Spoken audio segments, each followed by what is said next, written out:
எங்களில் கணக்க Apple fan boys இருப்பினம். மேக்புக் யூஸ் பண்ணுறார்கள், இல்லாட்டி ஐஃபோன்ஸ் புதுசாக என்ன வந்தாலும் யூஸ் பண்ணுறார்கள். உண்மையை சொல்லணுமென்னா ஆப்பிள் புது ஐஃபோன்ஸ் லான்ச் பண்ணி கனகாலம்னு நினைக்கிறேன். கடைசியாக ஐஃபோன் எஸ்சி அல்லது மினி ஏதோ ஒன்று தான் லான்ச் பண்ணியிருக்கணும். பட் நேற்றைக்கு ஆப்பிள்ன்ற ஒரு ஈவெண்ட்டில் ஐஃபோன் 16E என்ற ஒரு ஃபோன் லான்ச் பண்ணியிருக்கேன். ஸ்பெக்காக தான் இருக்குங்கிற கையில் ஹேண்ட்ஸ் ஒன் இன்னும் கிடைக்கல. எனக்கு தெரிஞ்சு இன்னும் ஸ்ரீலங்காவுக்கு யார்கிட்டையுமே வரையில நினைக்கிறேன். பட் அவையல் சொன்ன விஷயத்தை வச்சுக்கொண்டு அடுத்ததான் நீங்கள் ஒரு ஐஃபோன் வாங்கணும்னா இந்த 16E உங்களுக்கு ஓகேவா இருக்குமா இல்லையா, இது நாங்கள் கொடுக்குற காசுக்கு வேர்த்தாக இருக்குமா வேர்த்தாக இருக்காதா, இது எல்லாத்தையும் பற்றி தான் இந்த ஜால்டெக் வீடியோவில் பார்க்க போகிறோம். நான் சிவா, நீங்கள் பார்த்து கொண்டது ஜால்டெக். ஆப்பிள் வித்தியாசமாக ஒரு விஷயம் செய்திருக்கணும். எத்தனை பேருக்கு தெரியுமென்று தெரியல. இந்த iPhone 16E starting price $599 start பண்ணியிருக்கணும். இங்கே வரைக்கும் கிட்டத்தட்ட ஒரு 2.25 லட்சம் இல்லாட்டி 3 லட்சம் அரவுண்ட் 3 லட்சம் ரூபாய்க்கு விற்பனம் என்று எதிர்பார்க்குறேன். இதால் அவையோட பேஸ் வேரியன்ஸாக இது வரைக்கும் சீப்பஸ்ட் ஃபோனாக இருந்த ஐஃபோன் எஸ்சியும் சரி இல்லாட்டி ஐஃபோன் 14 அவையல் விட்டுருந்தவ, இது ரெண்டும் தான் இது வரைக்கும் அவையல்டையிலேயே பேசிக் விலை குறைஞ்ச மாடல்ஸாக இருந்தது. கிட்டத்தட்ட $399 $499 விற்று கொண்டிருந்தது யூஎஸ் சைடில். எங்களை பொறுத்த வரைக்கும் ஒரு 2,30,000 ரூபா இல்லாட்டி 2,80,000 ரூபா இந்த ரேஞ்சில் விற்று கொண்டிருந்தவ. பட் இப்போ அது ரெண்டையும் டிஸ்கண்டினியூ பண்ண போனோம். இனி ஆப்பிள்ட விலை குறைஞ்ச ஃபோன் எதான்னு பார்த்தீங்கன்னா இவையை லான்ச் பண்ணியிருக்கிற 16E கிட்டத்தட்ட 3,30,000 ரூபா இந்த ரேஞ்சில் வேறு. ஸோ இதனால் இனி ஒரு ஆப்பிளை பொறுத்த வரைக்கும் பேசிக் ஃபோன் என்றாலே 3 லட்சம் ரூபா ஸ்ரீலங்காவில் இருக்கிறார்கள் கொடுக்க வேண்டிய ஒரு நிலைமை தான் வரப்போகுது. இதை பற்றி நீங்கள் என்ன நினைக்கிறீங்க? இது வரைக்கும் சீப்பஸ்ட் ஃபோன்லேருந்து கிட்டத்தட்ட $200 கூட்டித்தான் இனி சீப்பஸ்ட் ஃபோன்ஸாக வரப்போகுது. ஸோ இது ஃபஸ்ட் டைம் ஐஃபோன் யூஸ் பண்ணணும் இல்லாட்டி ஒரு சின்ன பட்ஜெட்டில் ஒரு 2 லட்சம் மண்டேக்கே அது பெரிய பட்ஜெட்டாக தான் இருந்தேன். அவைகளுக்கு கூட ஒரு பெரிய ஒரு பேரியராக தான் வரப்போகுது. பட் ஆப்பிள் இந்த ப்ரைஸிங் பாயிண்டில் தீர்க்கமாக தான் இருக்கணும். ஆனால் இந்த $200 கூட கொடுத்து வாங்குறமே, அப்போ இதில் கூட ஸ்பெசிஃபிகேஷன்ஸ் இருக்கும். ஐஃபோன் எஸ்சிலேயோ ஐஃபோன் 14லேயோ இல்லாத அளவுக்கு கூட புது ஃபீச்சர்ஸ் கொடுத்துருப்போம்னா ஓமன்னும் சொல்லலாம் இல்லைன்னு சொல்லலான்ற ஒரு நிலைமையில தான் ஆப்பிள் வச்சிருக்கு இந்த ஃபோனை. ஸோ நாங்கள் ஒவ்வொன்றா என்னென்ன ஸ்பெசிஃபிகேஷன்ஸ் இதுக்குள்ளே இருக்குன்னு பார்ப்போம். ஸோ முதலாவது விஷயம், இந்த ஐஃபோன் 16Eக்குள்ளே இருக்க சிப் செட் A18 அவையோட ஓன் சிலிக்கன் சிப் செட்டை தான் இவைகள் யூஸ் பண்ணணும். இது உண்மையிலேயே ஒரு நல்ல விஷயம். ஏன்னா ஐஃபோன் 16 ஐஃபோன் 16 ப்ரோ இதுகளில் இருக்கிற சேம் சிப் செட் கிட்டத்தட்ட 8 வருஷம் அடுத்து வர 8 வருஷத்துக்கு சாஃப்ட்வேர் அப்டேட்ஸ் அதே மாதிரி செக்யூரிட்டி பேச்சஸ் எல்லாமே ப்ராமிஸ் பண்ணியிருக்கணும். ஒரு பேசிக்காக நாங்கள் ஒரு ஃபோனை வாங்கினோம்னா 2 வருஷத்தில் 3 வருஷத்தில் தூக்கி போடுற ஐஃபோன்ஸை, அதே மாதிரி தான் இந்த ஐஃபோனுக்கும் கிட்டத்தட்ட 8 வருஷம் சொலிட் அப்டேட்ஸ் இருக்குன்றதை கன்ஃபார்ம் பண்ணியிருக்கணும். இது உண்மையிலேயே ஒரு தம்ஸ் அப்பான விஷயம். அதே மாதிரி இன்னொரு பெரிய செல்லிங் பாயிண்ட் ஐவியல் இந்த லான்ச்சில் சொன்னேன்னா இதுண்ட பேட்டரி லைஃப்.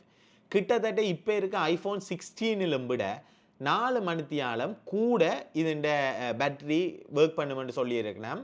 உண்மையிலேயே ஒரு நார்மலாக டே டு டே ஆக்டிவிட்டீஸ் செய்கிறார்கள் இல்லாட்டி கொஞ்சம் ஹெவியாக நோட் டேக்கிங் இதுகளெல்லாம் யூஸ் பண்ணுறாங்களுக்கு இந்த பேட்டரி லைஃப்ன்றது உண்மையிலேயே ஐஃபோனோட ஒரு சின்ன பிரச்சனையாக தான் இருக்கிறேன்.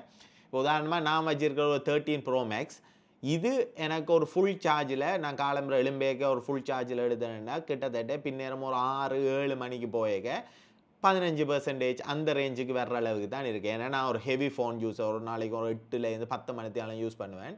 பட் அப்படியான டைமில் கூட இது எனக்கு அந்த ஒரு நாளை ஃபில் பண்ணுறே இல்லை.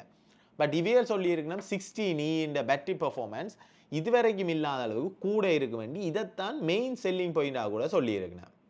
இதே மாதிரி இதுக்குள்ள ஆப்பிள்ட சிலிக்கன் 1 5G மோடம் யூஸ் பண்ணியிருக்கணும். ஸோ இதுண்ட பேட்டரி எனர்ஜி சேவிங்ன்றது கூடவே இருக்கும். இதுண்ட பெர்ஃபார்மன்ஸ்ன்றது மற்றதுகள் அளவுக்கு ஒரு தரோவாக இருக்கும் என்றும் ஆப்பிள் தங்களோட சைட்லேருந்து கிளைம் பண்ணியிருக்கணும். இன்னும் எங்களுக்கு ஃபோன் கையில் வரையில் வந்தால் தான் இது உண்மையாக பொய்யான்னு கூட தெரியும். அதே மாதிரி ஆப்பிளில் இருக்கிற ஒரு விஷயம், இந்த சைலண்ட் பட்டன் ஒன்று தருவினம், தட்டி விட்டால் சைலண்ட்டுக்கு போக மாட்டி. இந்த பட்டனை ஆக்ஷன் பட்டனாக மாற்றி இருக்கணும். ஸோ இது உண்மையிலேயே ஒரு நல்ல இம்ப்ரூவ்மெண்ட் தான். நீங்கள் ஒரு அவிட்டான ஒரு ஃபோட்டோகிராஃபராக இருக்கிறீங்க, இல்லாட்டி இந்த ஆக்ஷன் பட்டனை கஸ்டமைஸ் பண்ணணும்னு நினைக்கிறீங்களா எல்லாம், அது நீங்கள் சைலண்ட்டுக்கு யூஸ் பண்ணலாம், இல்லாட்டி ஒரு குயிக் அப்ரோவராக யூஸ் பண்ணலாம். இதுகள் எல்லாருக்கும் நல்ல விஷயம். டிசைனில் இந்த சுவிட்சாக இருந்த பட்டன் ஒரு ஆக்ஷன் பட்டன் மாதிரி மாற்றி இருக்கணும்.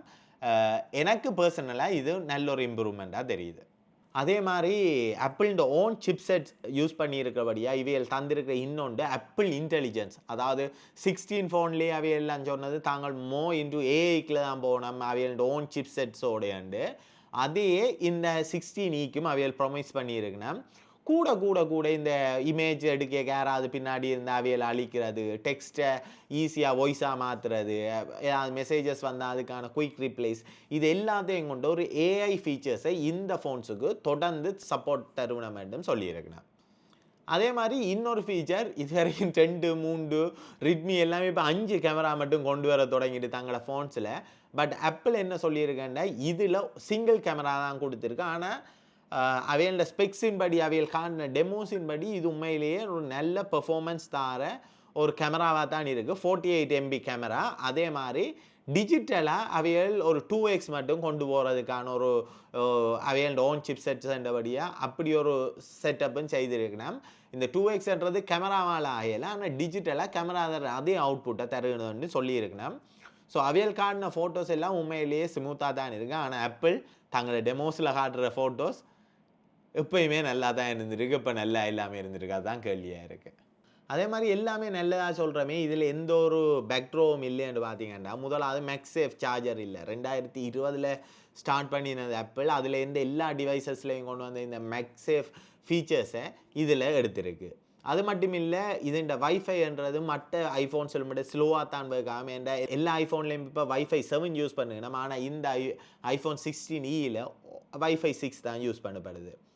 அதே மாதிரி இதுக்குள்ளே இருக்கிற A18 சிப் ஒரு ஜிபியுக்கோ குறைவாக தான் இருக்குது. அதனால் இது கொஞ்சம் லெஸ்ஸான பெர்ஃபார்மன்ஸ் தான் தரப்போகுது ஐஃபோன் 16 ரேஞ்சோட ஒப்படைக்க. அது மட்டும் இல்லாமல் இதுக்குள்ளே இருக்க 5G நெட்வொர்க்ஸுன்ற பேண்ட் பேசிக் 5G நெட்வொர்க் பேண்டை மட்டும்தான் ஆக்சஸ் பண்ணும். ஒரு ஹை ஸ்பீடான 5G நெட்வொர்க் பேண்ட்ஸை ஆக்சஸ் பண்ணலாமல் தான் இருக்குது. இப்படி இந்த ஐஃபோன் 16E எக்கச்சக்கமான சின்ன சின்ன ட்ராபேக்ஸ் இருக்குது. ஆனால் நீங்கள் ஒரு எவ்ரிடே யூஸராக இருக்க இதுகள் பெருசாக எங்களுக்கு அஃபெக்ட் ஆகாது. பெரிய பிரச்சனையாக கன்சியூமர்ஸ் பார்க்க போகிறது இந்த ப்ரைஸை தான். சின்ன சின்ன ட்ராபேக்ஸ் இப்படி எக்கச்சக்கமாக இருந்தாலும், இப்போ உதாரணமாக ஏர்டெக்ஸுன்ற அந்த ஒயிட் பேண்ட் எல்லாம் இதில் குறைவாக தான் இருக்குது. அதனால் ஈஸியாக டெக் பண்ணுறது எல்லாம் ப்ரைஸைஸாக இருக்காதுன்னு சொல்லலாம். இப்படி இருக்க இந்த ட்ராபேக்ஸ் எல்லாம் எவ்ரிடே கன்சியூமரான எங்களை எவ்வளோத்துக்கு எஃபெக்ட் பண்ண போதுன்னு தெரியா. பட் யாரை எஃபெக்ட் பண்ணும் கூடண்டா இதுண்ட ப்ரைஸ் பாயிண்ட் தான். ஐஃபோன் இந்த 16E லான்ச் பண்ணுறதுல ஐஃபோன் இந்த 16E லான்ச் பண்ணிக்க என்ன சொல்ல வரணும்னா, இனி ஐஃபோன்ஸ் சீப்பான ப்ராடக்ட்ஸாக விற்க போகிறது இல்லை. ஜஸ்ட் உங்கள்கிட்ட ஒரு $600, அதாவது எங்கடா காசுக்கு ஒரு 3 லட்சம் 3.5 லட்சம் இருந்தால் தான் உங்களால் பேசிக்கான ஐஃபோன்ஸையே வாங்கக்கூடிய மாதிரி ஒரு மார்க்கெட்டை தான் ஐஃபோன் நிலைநிறுத்துது. பட் இது என்னவோ தேவையான ஒரு விஷயமாக தான் பார்க்குறோம். ஏன்னா இப்போ ஒவ்வொரு வீக்கும் ஏதாவது ஒரு புது ஸ்மார்ட் ஃபோன்ஸ் வருது, வித்தியாசமான ஃபீச்சர்ஸ், வித்தியாசமான கன்செப்ட்ஸ். இப்போ 5 கேமரா 6 கேமராண்டு எல்லாம் கன்செப்ட் கொண்டு வரணும். இவ்வளோ காலம் ஃபோல்டபுள் ஃபோன்ஸ் மட்டும் இருந்தது. இப்போ ட்ரை ஃபோல்டன்னு 3 பக்கமாக மடிக்கக்கூடிய ஃபோன்ஸில் ஹுவாவி லான்ச் பண்ணிட்டு ஒப்போ லான்ச் பண்ண போது. இப்படியான விஷயங்கள் வரைக்கும் ஐஃபோனுக்கு தாங்கள் ஒரு ப்ரீமியம் ஃபோனுன்றதை மார்க்கெட்டில் நிற்கணும்னு நிற்கணும் போல். ஏன்னா புது ஃபீச்சர்ஸை அவையில் ஒன்றும் இன்க்ளூட் பண்ண இல்லாத நிலைமையில். ஆக மொத்தத்தில் என்ன சொல்கிறேன், இந்த ஃபோனை வாங்கலாமா வாங்க இயலாதா இங்கே வரைக்கேன்னு சொன்னீங்கன்னா, ஒரு மிட் ரேஞ்ச் ஃபோனாக கிட்டத்தட்ட ஒரு 3.5 லட்சம் 3 லட்சம் ரூபா 3.5 லட்சம் ரூபா கொடுத்து இந்த ஃபோன் வாங்குறதுக்கு எங்களால் இதே ப்ரைஸில் ஒரு சாம்சங்லேயோ சாம்சங் S24 இல்லாட்டி S23 அல்ட்ராவோ வாங்கக்கூடிய மாதிரி இருக்குது. அப்படி இல்லை நான் ஒரு ஐஃபோன் பிரியன் தான், எனக்கு ஐஃபோன் தான் வேணுமெண்டா, நீங்கள் இந்த ஃபோனை இந்த ப்ரைஸுக்கு வாங்குறதுக்கு இதுக்கு ப்ரீவியஸ் மாடலான ஐஃபோன் 15 ஒரு ப்ரோ அல்லது ப்ரோ மேக்ஸை கூட ஒரு $100 கூட கொடுத்ததால் வாங்கக்கூடிய மாதிரி இருக்குது. இந்த ஐஃபோன் 16Eன்றது அவ்வளோத்துக்கு வாங்கவே கூடாத ஃபோனுன்னு நான் சொல்லலை. பட் ஒரு பட்ஜெட் ஃபோனுக்குள்ள இது வராது. உங்கள்கிட்ட ஓகே என்னட்ட ஒரு ப்ரோ வாங்குறதுக்கான காசு இல்லை, பட் ஒரு அளவு இருக்குது, எனக்கு ஒரு ஐஃபோன் தான் வேணுமென்ற ஆகலைக்கு இது நல்ல ஒரு ஆல்டர்னேட்டிவாக இருக்கும். நீங்கள் இந்த ஐஃபோனுடைய ஈவெண்ட் பார்த்தனீங்களா? இந்த ஃபோனை பற்றி நீங்கள் என்ன நினைக்கிறீங்க? எல்லாத்தையும் கமெண்டில் சொல்லுங்க.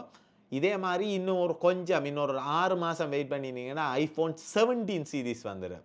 ஸோ சப்போஸ் நாங்கள் வாங்கணுமெண்டா ஐஃபோன் 17 ஈலே என்ன வருதுன்றதை பார்த்துட்டு வாங்குறது பெஸ்ட்டாக இருக்குமென்று நான் பர்சனலாக ப்ரிஃபர் பண்ணுறேன்.